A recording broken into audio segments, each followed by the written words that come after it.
President Bola Tinubu sends name of 32 ambassadorial nominees to Senate for confirmation. Former APC National Chairman Abdullahi Ganduje describes call for his arrest by the Kano government as baseless and reckless. Women in the Zimo community in Enugu State protest kidnap of five residents. And on the foreign scene, at least 153 people killed in Sri Lanka after landslides and flooding caused by Cyclone Ditwa. Good evening. This is news at 7 on West Spring Television. My name is Lola Daniel Adetumo. The President Bola Tinubu has sent the names of 32 ambassadorial nominees to the Senate for confirmation, days after he sent the first batch of 3 names. Among them are former chairman of the Independent National Electoral Commission, Mahmoud Yakubu, and aide to former President Goodluck Jonathan, Reno Omokri, and former Enugu State Governor, Ifeanyi Ugwuanyi, among others. A statement by the Special Advisor to the President on Information and Strategy, Bayo Onanuga, said in 2 separate letters to the Senate President, Gato Fabio, President Tinubu asked the Senate to consider and confirm expeditiously 15 nominees as career ambassadors and 17 nominees as non-career ambassadors. Also on the list are formerly First Lady of Oyo, Florence Ajimobi, former Lagos State Commissioner Lola Akonde, a former Adamawa Senator Grace Bent, a former Governor of Abia Okezie Ikpeazu, Senator Ijimo Ibrahim from Ondo State, a former Deputy Governor of Lagos State Otumba Femi Pedro, Femi Fani Kayode, and former Ekiti First Lady Erelu Adebayo. Last week, President Tinubu sent 3 ambassadorial nominees for screening and confirmation.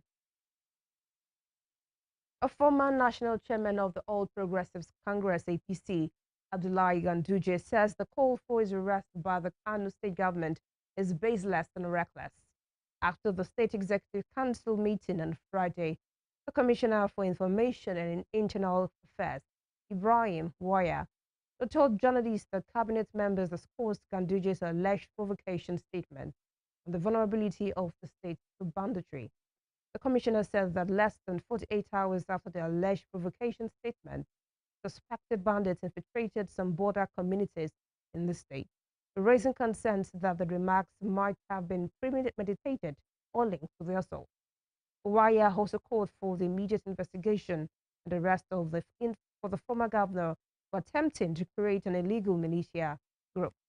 Responding in a statement issued by Edwin Olofo, his chief press secretary, Ganduje said the position of the Kano administration reflects desperation and incompetence on the part of governor of the state, Abba Yusuf. The former Kano state governor said the remark credited to the government is an abdication of responsibility by a leader who has failed to secure the lives and property of citizens. The spokesperson said that Ganduje kept the state safe for 8 years as governor, earning commendation for peace and stability, in contrast to what he described as the directionless posture of the present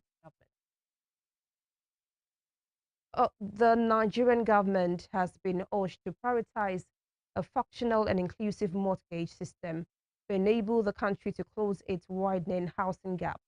This was stated by the lead director of a real estate firm, Amorit International Limited, Kayode Oyewole. He identified unstable construction materials cost and low purchasing power as major constraints affecting housing development nationwide. According to Mr. Oyewole, creating an accessible mortgage structure that accommodates low-income earners and informal workers would drastically ease such challenges. A former Attorney General of the Federation, Abubakar Malami, says he has been released after honoring an invitation by the Economic and Financial Crimes Commission, EFCC. In a statement on X, Malami said his engagement with the anti-graft agency was successful, adding that he has been scheduled for further engagement. His comment followed an earlier announcement in which he confirmed receiving an invitation from the EFCC. At the time, he said he would honor the invitation as a law-abiding citizen and out of commitment to accountability. It was earlier reported that Malami would be questioned over at least 5 suspicious transactions during his time in office. The transactions bordered on the mysterious payment of $496 million to the Global Steel Holdings Limited, a settlement for the termination of the Ajaokuta steel concession 9 years after the Indian company had waived all claims for compensation. Economic structure in the country is a little bit. It affects every structure and every base of economy, every base of life generally. But to the real estate, in particular, the cost of materials is not stable. That's number one. And if you look at the environment, the purchasing capital, the per capita income of an average Nigerian will not be able to service that. But what I will encourage the government to do is to make sure we have what we call a mortgage system in place that can work, that can service not only both the formal and informal sector. If there's a good mortgage system in place, every gap, every shortage we have in the housing estate will be really mitigated, and there will be enough access for everybody. Because part of the basic necessity of life is housing. So it's part of one of the goals of the UN of the United Nations concerning individual. Apart from food, shelter, the next one is housing. We're able to have an housing upon ourselves, we're able to do much. You understand? We're able to take a lot of things out and away from our life. And I know that if we can mitigate it and make the housing and the materials affordable, it will be better for each and every one of us. And we have Moving on, former Vice President Atiku Abubakar said that the African Democratic Congress, ADC, is the only political party that can salvage Nigeria from its current economic and security woes. He was speaking during the inauguration of the Taraba State Office of the ADC in Jalingo, the state capital. According to the former Vice President, he and other politicians have tasted membership of the All Progressives Congress, APC, the People's Democratic Party, PDP, and other political parties, and realize that they do not have what it takes to take Nigeria out of its current quagmire. He made the claims following his official defection to the party on Monday, just 17 months before the 2027 general election. Before joining the coalition, the former vice president had been a high-profile member of the PDP. Politicians also called on Taraba residents to come out in the numbers and register for the ongoing continuous voter registration if they truly want to save themselves from the current economic and security woes of the country. The security, some women in the Zimo community within local government area of Enugu State on Saturday staged a protest over the alleged kidnap of 5 residents and the shooting of another during an attack of the community. The protesters who marched through major parts of the community said the incident had heightened fear and insecurity in the area. One victim of the attack is receiving treatment in the hospital. In a video shared on Facebook, the protesters called on the Enugu State government and security agencies to step in and restore peace, warning that residents could no longer live under constant fear of attack. A governor of Kebbi State, Nasir Idris, has met with President Bola Tinubu at the presidential villa, Abuja, to discuss lingering security challenges and development initiatives in the state. In a statement by Special Advisor on New Media, Aliyu Dodo, the governor expressed his gratitude to the president for the swift action that led to the safe release of the 24 schoolgirls abducted from Government Girls Comprehensive Secondary School, GGSCS, MAGA, last week by armed bandits.